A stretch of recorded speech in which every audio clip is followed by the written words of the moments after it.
What's up, everybody? We back up in here. Hella Flagrant, the podcast. It's your man, Flagrant DM. I'm in here with my brother, Sean B.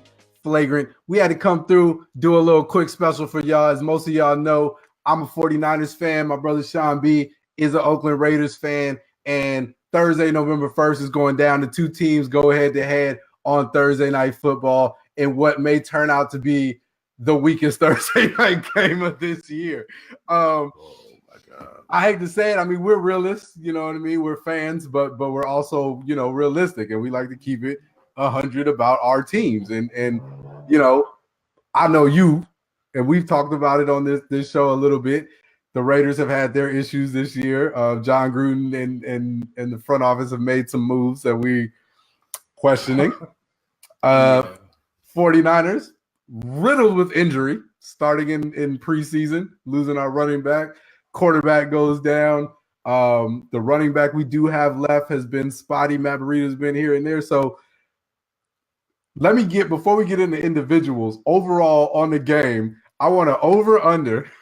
Oh, man. I want to over-under, and I want a halftime score.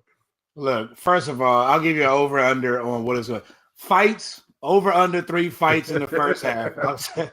I'll say that. Second of all, halftime score. Let me think about that. I wouldn't believe that either one of them teams going to score more than 14 points in the first half. So I'm gonna go 14-3. I'm gonna put this on us though. We're gonna be up 14-3 in the beginning. That's how I think it's gonna start off. We'll do that. Okay, and final score. Well, I'm gonna have to ride with the Raiders. Obviously, you know me. I mean, as bad and as pathetic as we look right now, I gotta say the Raiders gonna win. I'm gonna go 27-20. That's what I think. I think I'm gonna go 27-20. It's a lot more points than I had on the board. Well, I mean, you gotta look at it like this. I mean, they're two terrible ass teams. Like, so they either gonna score a whole bunch of points or they're gonna score no points. So I was on the no point side. I was looking at it like a 13-17 kind of game, like one of those ugly AFC grind out games. Oh my God. Because I mean, okay, so let's look at it though. I'm gonna look at my team, 49ers. All right. We lost Jared McKinnon in preseason. Obviously the Jimmy G injury was humongous, especially after we just sunk a ton of money in him. And we really couldn't afford to really do too much else after that, so we had to go with CJ. We have to let CJ be CJ as he was for the last half of last year, and the first half of last year, just kind of figure it out. But then, Matt Breida, he's been spotty, he's had injury, and so we can't count on him. So it offensively, it is bad. Like, where are the yards going to come from for the 49ers? Like, where are the points going to come from? And then defensively, yeah. I don't even know what to say. Like y'all don't. Defense doesn't have as much of an excuse as offense. Obviously, there's injuries on the defensive side, but y'all don't have as much of an excuse as offense to be playing as bad as the defense is. But it's bad. It's just bad. There's no other words for it other than bad. Like, I don't know what else to say. I really don't. Well, Bear fans, y'all understand this. I mean, the beginning of the season, preseason, I mean, everybody had this date circled on their list. Everybody was buying tickets. I mean, tickets right now, $200-$300. Beginning of the year, this was the thing to go to. Everybody in the Bay was ready to go see the Battle of the Bay, 49ers versus Oakland Raiders. Now, not so much. I mean, of course, Bears fans, we're going to watch it, but, I mean, this is the product that we putting out to the world to show off, hey, this is what we got going down in the Bay Area. Yeah. Pathetic. Oakland Raiders fans, we've had a little bit worse in terms of the situation. I wouldn't say injuries. You guys have an excuse. I'm not going to put that on that because you guys have been hurt, but it makes more sense why your team is a little bit, on the downside of the NFL right now. For us, look, let's start off. I mean, we've already heard my rants before on the Oakland Raiders, but we're going to continue doing it now. I'm sorry. John Gruden, look, he came in there $100 million. Everybody thought he was going to rule the world and turn Oakland Raiders back to the franchise they used to be, I guess. Didn't happen. Didn't happen at all. We obviously lost Khalil Mack. Well, didn't lose him, but we gave him away. Yeah. We gave him away pretty much. We traded him away to Chicago, and we all seen how that worked. Khalil Mack is wrecking shop. Shout out Khalil Mack. I mean, we miss you out here. I'm gonna be real.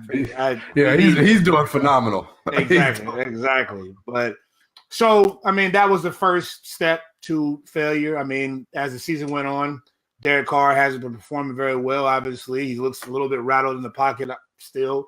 I think that back injury might either be affecting him or is afraid that he's going to get killed every time he comes up to the huddle. Because let's be honest, our offensive line hasn't blocked for anybody.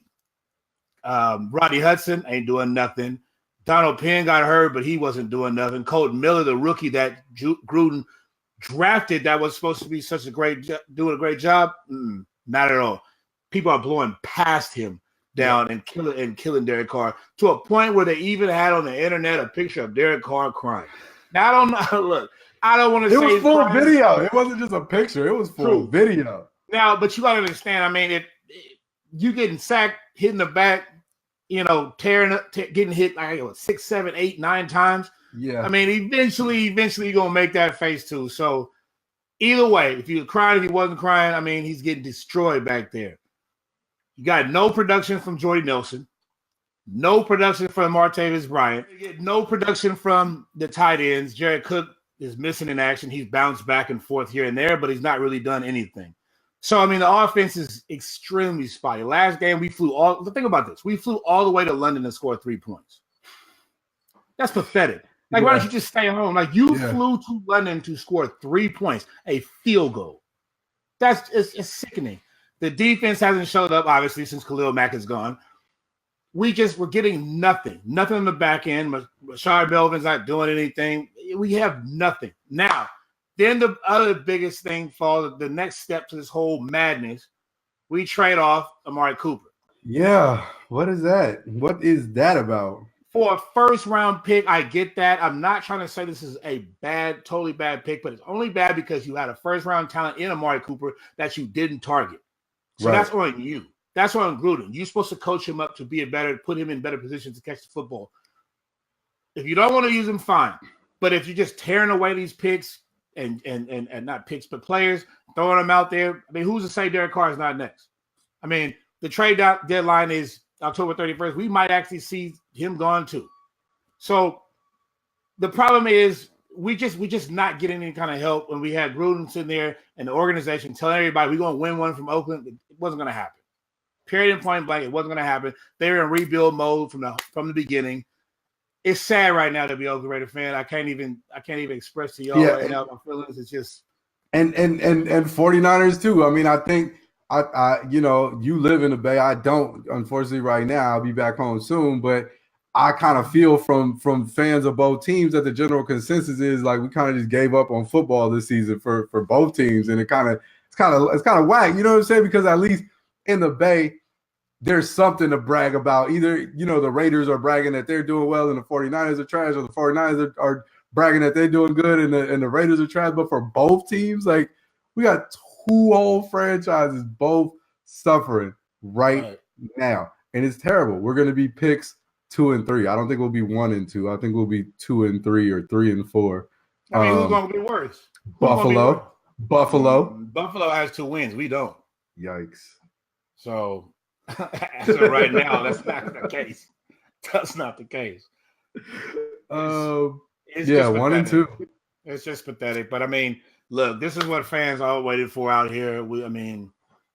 It's not even like the energy is not even here. Like, usually right now we be so excited. People be talking smack to the rivals and setting up, trying to find out where we're gonna watch the game or the tailgate is gonna be this. People trying to take off work. I ain't worried about that. I ain't taking off work for that. Not at all. Yeah, I don't know. It's just not gonna work. I mean, all right. So here's a question. Here's a question. Okay. Which team has the most potential to recover the fastest out of the two teams? Honestly, I would say the 49ers. Okay. And it's okay. Really, I'm gonna say this because they have money, and they've already established what positions that they are going to use for certain things. Even though Jimmy G's not playing, they have a quarterback. Even though Jared McKinnon hasn't played, once he gets healthy, they understand that they have a running game with him, Matt Breida, and Raheem Mostert. So they know that that three-headed monster is going to be there. Richard Sherman's obviously not that great anymore, but he still is a presence. He's only been thrown to, I think, 1 or 2 times since he's been with the 49ers, and that only got 1 catch off of him. So, I mean, he's still commanding some kind of presence as a defensive end. So you have one side of that, and you can draft another one, and you have a whole bunch of money to rebuild this process. The Raiders, I think they can get back now that they have 5 first-round picks in the next 2 years, but I think that it's going to still take a while because, like I said, picks are not. This is why I kind of was leaning more towards the Raiders, though, because the 49ers situations are injuries. You don't know how those injuries are going to play out. And so since guys like Jimmy G are under contract, Burrito's under contract, McKinnon's under contract, we've got to take them, see how they play first before we can talk about trading them or anything else, because no team's really going to be interested in guys that are just coming back off of an injury. So I was looking at you guys having that many draft picks, though, not just for the draft pick purpose, but for trade purposes too. You guys have the ability to kind of do some things and be like, hey, so-and-so, we need a lineman. We got a draft pick here sitting here. Y'all need a draft pick? Okay. You know what I'm saying? Like, I feel like you guys have a little bit more room in terms of tradability, in terms of getting, a 2, 3, 4 year guy in a place that has experience and with a mixture of the college. You know what I'm saying? You still have the potential to go get the best receiver out of college or the best quarterback if you want him out of college and, put him up under Derek Carr or maybe replace him in the next year or two or whatever. But I feel like with that many draft picks, y'all kind of have a little bit more room to wheel and deal, whereas we are kind of in a position where we got to see how these guys come back and then kind of make a move. True. Now, I get that. But let's think about the Raiders' track record and draft picks. Oh, geez. I mean, other than the year that they drafted Derek Carr and Khalil Mack, I mean, what have they really done? I mean, Gary Collin hasn't played in 2 years. They cut their second-round pick last year. They're about to trade Carl Joseph that they picked the year before that. So, I mean, yes, they can, but will they use these draft picks to trade or to pick in the right way? There's a track record that's thinking out for John Gruden, actually. John Gruden, I think he's out of 60-something draft picks, only 3 of them went to the Pro Bowl in his whole career of drafting. So, yeah, it sounds good. It looks good, but that doesn't mean that anything's going to work out for us. And, and Oakland Raiders fans don't really care about it because by the time they actually do that, they'll be in Las Vegas. Right. So it's not really helping our situation now. At least you guys have a steady home and know where the hell you're going to be playing at in a year. We don't even know where we're going to be playing at next year. You see what I'm saying? So, there's way more disadvantages right now for the Oakland Raiders because they got to figure out their whole organization. It's not just about who's on the field. It's about who's in control, whether it be Reggie McKenzie or John Gruden. If John Gruden going to tell, Mark Davis what he can, what he wants, what he doesn't want. It's too much friction going around in the organization to know anything at this point. I mean, everybody's looking over their shoulder. They don't know if they're going to be traded or not. They don't have faith in Derek Carr. Derek Carr doesn't even know if he's going to be the quarterback next year. Right. I mean, in all honesty, I wouldn't be surprised if he gets traded or I wouldn't say released because they're not going to just drop him, but he might not be the starting quarterback. Yeah, so and that's the problem is right now for the Raiders. I feel it. It's going to be interesting to see. I'm going to watch. I know you're going to watch Thursday night as the Raiders and the 49ers make a mess of a football field and try to get a game going. But it's going to be interesting to see how the rest of this season plays out. Can they piece together a couple wins? At least somebody's coming away with a win this week. One of us is getting a win this week. But can we piece together a couple more wins or not? And then how it rolls and how that changes things for the offseason and for next season. But we'll see. We'll see how it goes. But the crazy thing, if you really think about it, is that if we both lose these games and we come in this game 1-9, 7-8, or whatever. I guess 1-7. Who we don't want to win. Right. But at this point, I want to lose. Yeah, I want a draft pick. I want, you know what I'm saying? They got Joey Bosa's brother coming out of Ohio State, Oliver out of Houston. Like, I don't want to pass that up. I don't want y'all to get the receiver I need right now. Exactly. Like, it's too much ride on these draft picks, especially since Gruden didn't trade every way for upcoming draft. That would be the worst football game to watch if both teams were trying to lose. But like, that would be the worst football game to watch. Yeah, now that I think about it, that underplay might be the best way to go because I don't even know what the line might be, but I'm playing way under. Yeah, that's gonna be pathetic.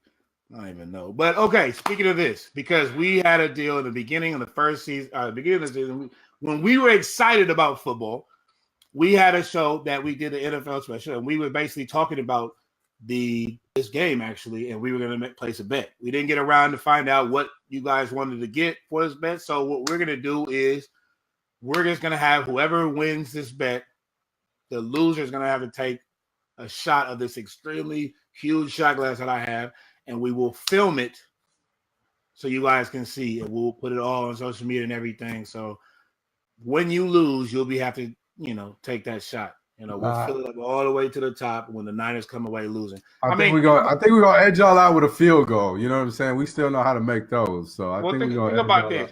Even though you lose the bet and have to take a shot, you're actually taking one for the team because at least you guys will have a better draft pick than we will. So it's actually a win.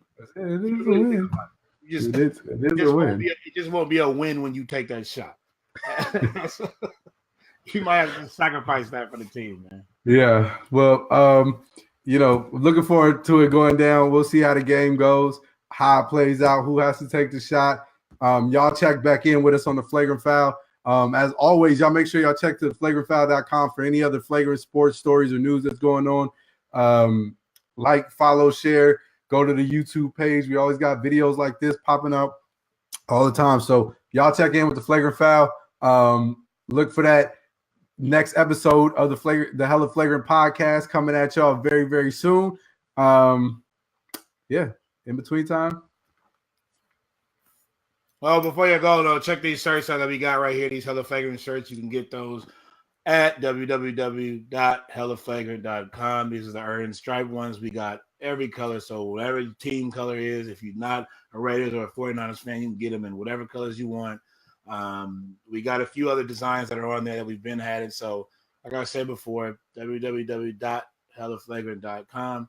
And of course, go to our stories that we write and post all the time. I have betting lines up there.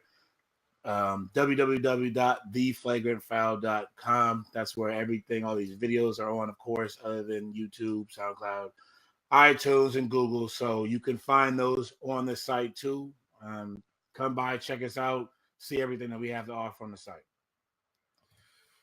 For sure. Well, on that note, we'll holler at you.